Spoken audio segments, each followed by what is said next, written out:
కనిపిస్తున్నారు కదా సోమేష్ అమ్మ నాన్న కూడా మన దగ్గర ఉన్నారు. వారు మాటలు అడిగి తెలుసుకున్నాం అసలు ఏం జరిగిందో. సో అంకుల్ చెప్పండి, అసలు ఏం జరిగింది? ఈ బెట్టింగ్ అనే ఒక దానికి అలవాటు పడే ఇలా అయ్యాడని చెప్పి కూడా వార్తలు వస్తున్నాయి. అసలు వాస్తవంగా ఏం జరిగిందంటే ఏం చెప్తారు మీరు? మాలాట బాధలు ఇంకెవరికి రాకూడదండి. అసలు ఏం జరిగింది? ఆ రోజు మార్నింగ్ ఇంట్లో నుంచి వెళ్తేప్పుడు తను ఏం చెప్పాడు అంటే 2-3 రోజుల నుంచి ఏదైనా మైండ్లో ఏదైనా ఆలోచన మనకి ఏమీ చెప్పలేదండి. మనకి ఏమీ చెప్పలేదు. నేను అప్పటికే డ్యూటీ నుంచి వచ్చాను. నేను రాబడికే బయటికి వెళ్ళిపోనాడు అనమాట. ఏం మాట్లాడారు మీతో? నా తోటి లాస్ట్కి చివరి కాలు కూడా ఎత్తలేదు నాకు. ఇలా మా కుర్రోళ్ళకి పలానా మెసేజ్ చేస్తే అప్పుడు అక్కడికి వెళ్ళామన్నమాట. చచ్చిపోయిన తర్వాత వాళ్ళ అమ్మతోటి ఏదో మాట్లాడినాడట. నాతోటైతే మాట్లాడలేదు. ఓకే. సో ఎన్ని సంవత్సరాలు ఉంటాడు? 29 సంవత్సరాలు అండి. సో అమ్మ మీరు చెప్పండి, మీతో మాట్లాడారని చెప్పి కూడా చెప్తున్నాడు. అసలు ఏం మాట్లాడారు చివరిగా మీతో సోమేష్? ఏం మాట్లాడంటే సోమవారం నైటు డ్యూటీ నుంచి వచ్చాడు మా అమ్మోళ్ళకి ఇంటికి. డ్యూటీ నుంచి వచ్చి నేను వంట చేసి పెట్టాను. అంతలోకి వంట చేసి పెడితే తిన్నాము. ఇద్దరం కలిసి తిన్నాము, ముగ్గురం కలిసి తిన్నాము. తినేసి అయినా పిల్లలతో ఇక్కడ గడి కొంచెంసేపు కూర్చున్నాడు. కూర్చొని తర్వాత ఇంకా అందరం పడుకున్నాం అనమాట. పడుకున్నాం కానీ ఏటి ఇలాంటి మనుషులోనూ ఏదో పాపలు ఉన్నట్టు ఏటి లేదు, కనిపించలేదు మాకైతే. అంటే మనసులో ఏదో బాధ పెట్టుకున్నట్టు కానీ డల్గా ఉండడం కానీ ఎప్పుడన్నా మీరు గమనించారా? పెట్టుకున్నట్టు ఏది అయితే మాకైతే కనిపించలేదు. మాకు ఏటి చెప్పలేదు కూడా. మాకు ఏటి చెప్పలేదు. ఆయన బాధ మరి కడుపులో ఏ బాధ ఉందో తెలియదు మాకు. మనసులో ఏ బాధ ఉందో మాకు తెలియదు. చెప్తేనే కదా తెలుస్తుంది. చెప్పుకుంటే ఎలా తెలుస్తుంది? చెప్పలేదు. అంటే కాల్ చేసి మీతో ఏం మాట్లాడారు చివరిగా తను? నేనైతే ఇంటికి రాకపోగల కాల్ చేసేవాళ్ళు అన్నమాట. మేము కాల్ చేస్తుంటే పలానా దేరవనాన్ని అమ్మ వచ్చేస్తున్నాను అన్నాడు. కానీ నేను ఇలాగా ఇదైపోతున్నానని చెప్పలేదు. ఎలా తెలిసింది మరి మీకు? వాళ్ళ ఫ్రెండ్స్కి మెసేజ్ పెట్టాడట, నేను పలానా లొకేషన్లో ఉన్నాను రండి అనేసి. మెసేజ్ పెడితే ఫ్రెండ్స్ అందరు వెళ్తాడికి అయిపోయింది. అదే జరిగింది. క్రికెట్ బెట్టింగ్ పెట్టాడో లేకపోతే ఎందువల్ల నాసిపోయాడో, ఎందువల్ల ప్రాణం తీసుకున్నాడో ఇప్పటికీ అది మాకు అర్థం కాలేదు. అంటే మరి ఈ బెట్టింగ్కి నేను 2 లక్షలు తీసుకున్నాను, అది ఎలా కట్టాలో కూడా నాకు అర్థమవుతలేదు, ఆ మైండ్ బాగాలేదు, కొంచెం ఇబ్బందిగా ఉంది అని చెప్పి కూడా కొన్ని నిన్న మన వాయిస్ రికార్డింగ్ ఏవైతే ఉన్నామో అవి విన్నాం మేము. మరి సో అవి మీతో డిస్కస్ చేశారా అమ్మని? ఇట్లా ఫ్రెండ్షిప్తో ఎవరితో చెప్పాడేమో కానీ మాతో అయితే చెప్పలేదు. ఆ ఫ్రెండ్తో ఎవరితో చెప్పాడేమో, డబ్బులు అడిగాడేమో కానీ మాతో అయితే చెప్పలేదు. అంటే మీతో అసలు ఇది ఇష్యూ గురించి సంబంధించి తను ఏం చెప్పాలి? మాకు చెప్పలేదు. ఆ విషయం ఫ్రెండ్స్తో చెప్పనేసి నిన్న తెలిసింది మాకు. మనిషి ఇదైపోగల మాకు తెలిసింది. అంటే ఏమంటూ ఉండేవాడు? ఎందుకంటే 29 సంవత్సరాలు మీరు ఎంతో కష్టపడి సో తినడానికి తిండి ఉన్నా లేకున్నా సరే కానీ ఒకడే కొడుకు కాబట్టి ఒకడే కొడుకు అనేసి చిన్నతనం నుంచి ఇందంటే వచ్చేసి పోషించుకొని పెద్ద చేసుకొని చదివించుకొని అన్నీ చేసుకున్నాం. అది లైఫ్ బాగోవాలనేసి మళ్ళీ కూలి పని చేయకూడదు, మంచి లైఫ్ ఇవ్వాలనేసి చదివించుకున్నాం. కానీ పిల్లలు చదువుకుంటారు, వాళ్ళు ఏం చేస్తారో, వాళ్ళ మనసులో ఏమంటున్నాయో మాకు చెప్తున్నారా? మేము చదువు రాలేని మొద్దులవి, మాకు ఏం చెప్తున్నారు వాళ్ళు? మాకు చదువు రాకపోయినా వాళ్ళు చదువుకొని వాళ్ళ భవిష్యత్తులు బాగుండాలని మనం చదివిస్తున్నాం. కానీ వాళ్ళ జీవితాలు నాశనం చేసుకుంటారు. మాలాగే కాదు, మాలాగే అందరూ ఎంతమంది పిల్లలు నాశనం అయిపోతున్నారు. ఇప్పుడు నా కొడుకు పోయినట్టు ఎంతమంది పిల్లలు పోతున్నారు. అలాంటి మీరు చర్యలు తీసుకొని మీరు అరికెట్టాలి. మీరు ఏమో పోలీసులు కంప్లైంట్లు తీసుకొని ఇలాంటి యాప్లన్నీ లేకుండా చేయాలి మీరు. అది అంటే గతంలో కూడా ఏదో బెట్టింగ్ ఇష్యూలో కూడా తను అప్పు మొత్తం మీరు ఏదో ల్యాండ్ అమ్మి క్లియర్ చేశారని చెప్పి మాకు కొన్ని వార్తలు వచ్చినాయి. మరి వేయట్లేవు అలాంటివి ఇప్పుడు వేయట్లేవు. ఇప్పుడు ఈ మధ్య అలా జరిగింది కానీ అప్పుడు వేయట్లేవు. అంటే ఏమంటూ ఉండేవాడు ఎప్పుడు మీతో సోమేష్ ఉన్నప్పుడు కూడా? ఇప్పుడు బాగానే ఉండేవాడు, మంచిగా ఫ్రెండ్లీగా ఉండోడు, కొడుకులా ఉండోడు. వాళ్ళ చెల్లితోటి మాతోటి అందరితో బాగానే ఉండేవాడు. అంటే సడన్గా అసలు అనుకున్నారా చెట్టు అంతా పెరిగిన కొడుకుని కూడా మేము కోల్పోతామని చెప్పి? అసలు కళలో కూడా మనం ఊహించుకోలేము. కానీ కళలో కూడా ఆయన ప్రాణం తీసుకుంటాడు అనుకోలేదు మేము. అంటే ధైర్యంగా ఉండేవాడా మీతో ఉన్నప్పుడు? ప్రాణం తీసుకుంటానని ప్రాణం తీసుకుంటానని పిరుగుతానం లేదు, ఆడు లేరు, ధైర్యంగా ఉండేవాడు. మీరు ఏం జరిగింది అనుకుంటున్నారు? మీరు నిజంగానే ఈ బెట్టింగ్కి తను అలవాటు పడి ఇలా అయిన అనుకుంటున్నారా, లేకపోతే ఇంకేదైనా జరుగుంటుందని చెప్పి మీరు అనుకుంటున్నారా? మరి బెట్టింగ్ కాసినాడు, మరి ఏమైనా ఆడ మైండ్లో ఏముందో ఎందువల్ల అయిపోయినాడు అనుకుంటున్నాం మేము. మరి మాకైతే బెట్టింగ్లు కాసినాను, అవి కాసినాను, ఈ కాసినాను మాకైతే తల్లిదండ్రులతో ఏం చెప్పలేదు ఆయన. ఎప్పుడు వచ్చింది మీకు అలా చనిపోయాడని చెప్పి ఎప్పుడు కాల్ వచ్చిందా? వాడుతున్నప్పుడు మీరేమనుకున్నారు సడన్గా? వాడుతున్నప్పుడు ఎందుకు చనిపోవాలనుకున్నాడో, ఏం పోపలు ఉందో అనుకున్నాం మేము. తర్వాత ఇలాగా తర్వాత ఫ్రెండ్లు వాళ్ళు రకరకాలు అనుకుంటారు అనమాట. ఏదో మ్యాచ్ ఆడి ఏదో డబ్బులు పోగొట్టుకున్నాడట, అందుకే ఫ్యాన్ తీసుకున్నాడు అనుకున్నారు, కానీ మాతోటి ఏం చెప్పలేదు. ఓకే.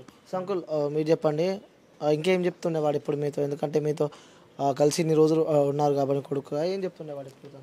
ఫస్ట్ అయితే నాకు ఏమి చెప్పలేదండి. ఫస్ట్ అయితే నాకు ఏమి చెప్పలేదు. నైట్ కూడా పడుకొని ఉన్నాడు. నేను వచ్చేటప్పుడు డ్యూటీ నుంచి వచ్చేటప్పటికి పడుకొని ఉన్నాడు. నేను పడుకున్నాను, వాళ్ళ అమ్మ ఇద్దరు పడుకున్నారు, నేను కూడా మామూలుగా పడుకున్నాను. పడుకొని తెల్లవారుజామున 5 గంటలు చేసి పోండి అనమాట. 4:15కి 4:15కి వెళ్ళిపోయి ఇంక మరి వెళ్ళిపోయినాడు. వాటర్ బాటిల్ పట్టుకొని పోండి బాత్రూమ్కి వెళ్తానన్నాడు. మరి దేనికి వెళ్ళాడు.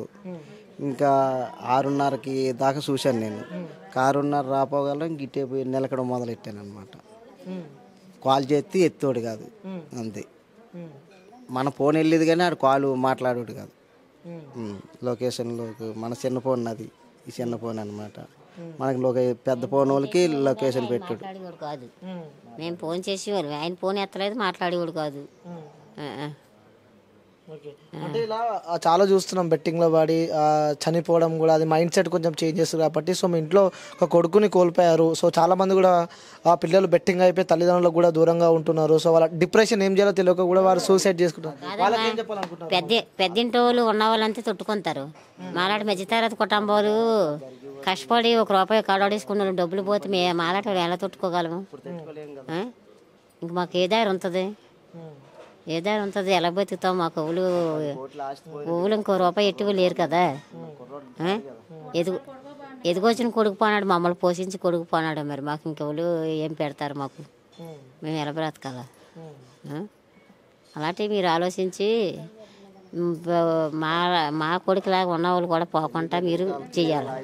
సో మీ అంకుల్ మీరేం చెప్పాలనుకుంటున్నారు? ఇట్లా ఒక కొడుకుని కోల్పోయారు కాబట్టి. సో చాలా మంది ఇలా బెట్టింగ్ ఆడి మాలాట బాధ ఓలికి రాకూడదు. అది మాకు తీర్చిన కోరికలు ఇలా చేశాడు కాబట్టి మాలాటకి రకాలు ఇప్పటికి వచ్చి కూడా ఒలికి రాకూడదు. అది మా కోల్పోయినట్టు ఒళ్ళు కోల్పోకూడదు. కొన్నంత కొడుకుని కోల్పోను. అది అంటే ఏమంటుండేవాడు? ఎందుకంటే కష్టపడి పెంచారు. సో మీరు కూడా ఇక్కడ నియర్ బై పైపుల కంపెనీలో కూడా పని చేసుకొని ఒక కొడుకుని ఇంత పెద్ద స్థాయికి తీసుకొచ్చి, ఎందుకంటే ఒకటే ఆడపిల్ల కాబట్టి, ఒక్కడే కొడుకు ఉన్నారు కాబట్టి. సో ఇప్పుడు అవి తలుచుకుంటుంటే ఏమనిపిస్తుంది మనసులో? అసలు మీ ఏడుపు వస్తుంది అంతే. మనం ఇంకా మన బాధ కోల్పోవడం అని మాకు అనిపిస్తుంది. మాకు దారి లేదు అనుకుంటున్నాం, ఇంకేటనుకుంటాం మేము? ఆడపిల్ల అంతా అత్తగారి ఇంటికి వెళ్ళిపోయింది. ఆడపిల్ల అత్తగారి ఇంటికి వెళ్ళిపోయింది, కొడుకు చూసి తిరిగి వెళ్ళిపోయాడు. ఇంకా మాకు దారి ఏంటి? ఇంకది మాకు ఇప్పుడు ఇంకే దారి లేదు కదా. ఇంకా మన రెక్కల కష్టం అని బతికితే బతకడం, లేకపోతే లేదు, ఇంకంతే. ఓకే. సో ఇంకా ఇంకొంతమంది కుటుంబ సభ్యులు ఇక్కడ ఉన్నారు. అమ్మ మీరేమవుతారమ్మా సోమేష్కి? ఎలా ఉండేవాడు మీతో? మాతో బాగా ఉండేవారండి. మేము ఇక్కడ తెలంగాణలో బాబు ఉండేవాడు, మేము వైజాగ్లో ఉండేవారు.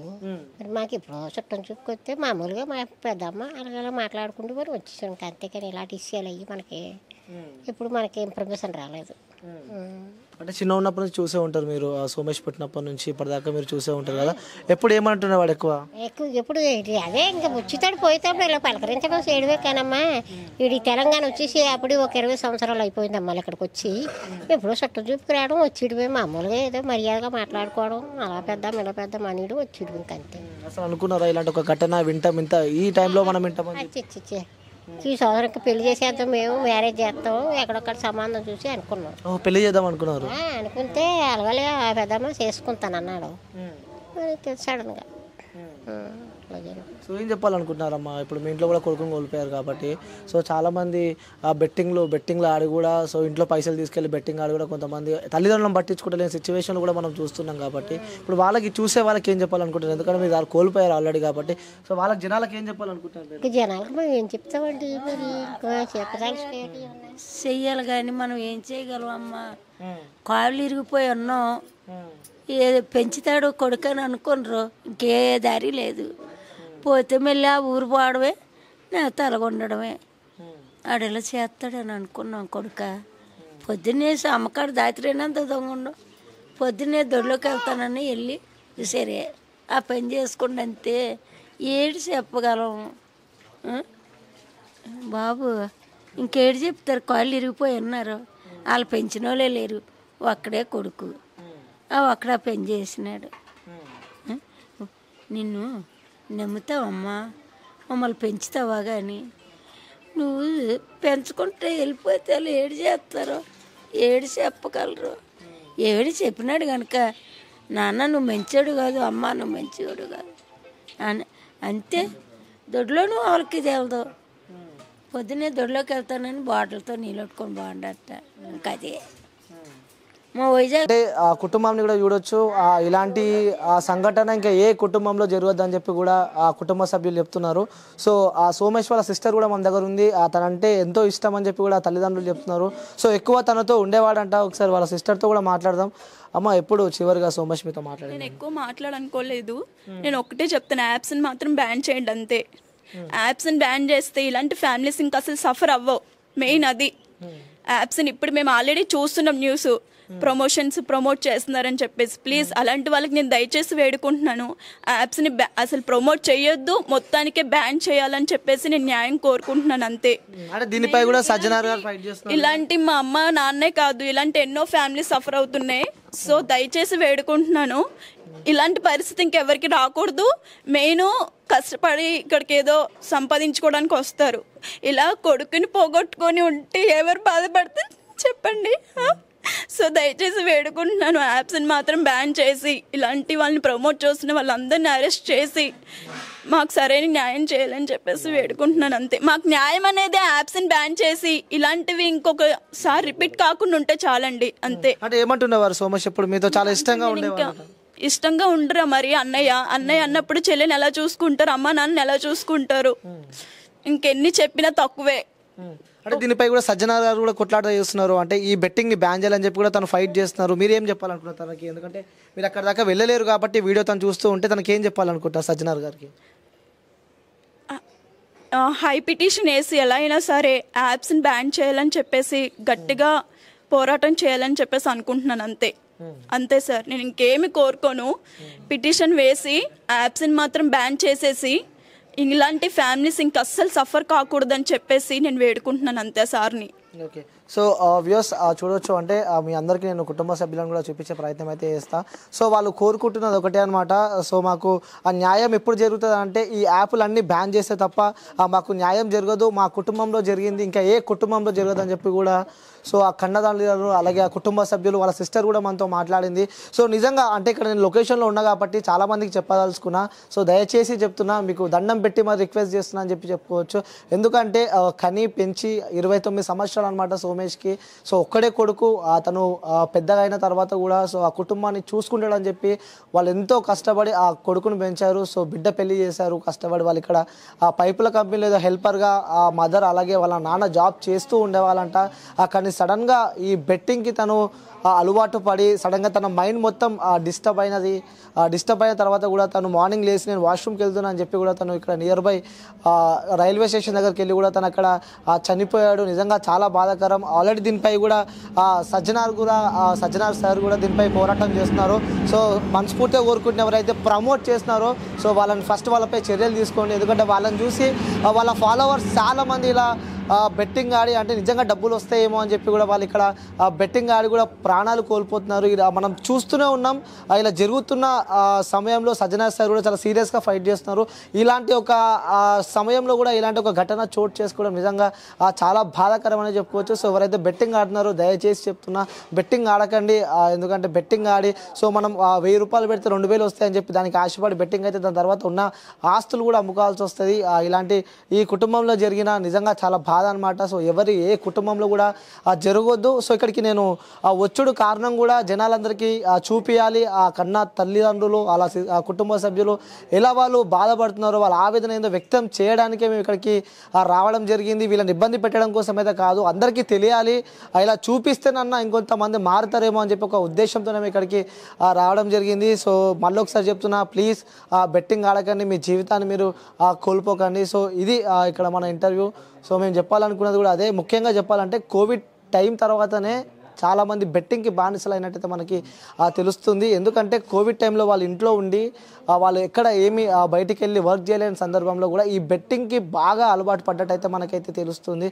సో ఇప్పుడు ఆ కోవిడ్ అయిపోయింది, బయటకు వచ్చారు, ఎంతక్క మీరు వర్క్స్ చేసుకొని కానీ మీకేమైనా అయితే మీరు ఒక్కరే పోతారేమో కానీ మిమ్మల్ని నమ్ముకుని ఒక కుటుంబాలు అలాగే చాలామంది కుటుంబ సభ్యులు ఉంటారు. వాళ్ళను మీరేదో చేసి వాళ్ళని రోడ్లపైకి అయితే వాళ్ళని రోడ్లపైకి అయితే తీసుకురాకండి. సో నిజంగా సోమేష్ని అయితే మనం తీసుకురాలేము, కానీ అలా సోమేష్లా ఇంకెవరు కావద్దని చెప్పి కూడా మనస్ఫూర్తిగా కోరుకుంటున్నా. సో కెమెరామ్యాన్ శ్రీనివాస్తో అనిల్, హైదరాబాద్, కుండ్లపోచంపల్లి.